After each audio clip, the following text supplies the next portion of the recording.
拄则有讲到吼，边仔有一个墓叫做陈中和的墓吼。即个陈中和墓到底是啥啊？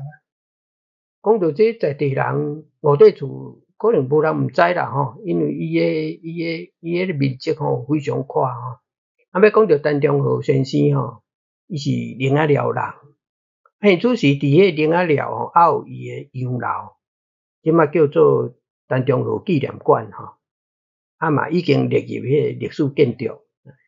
这陈中和先生吼，伫日本时代吼，伊是南部上好野的人。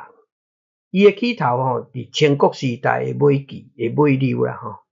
伊少年时含迄个因同乡陈福俭学做生意。陈福俭死了吼，过身了吼，自立门户。伫即个台湾啊、中国含日本中间吼，做迄个米含糖的转口贸易。日本统治台湾的时吼，因为伊含日本的关系保持了真好。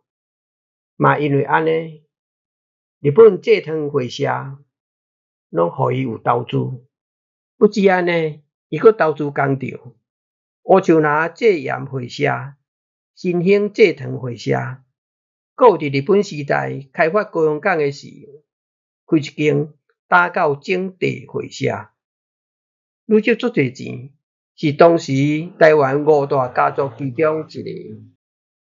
陈中和先生1930年过身，伊的墓选伫五块厝。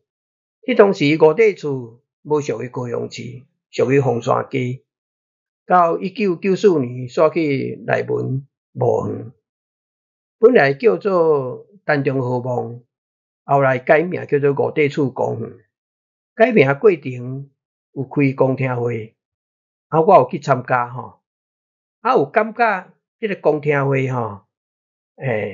有伊个足奥妙的所在吼，互我有足大的感受吼。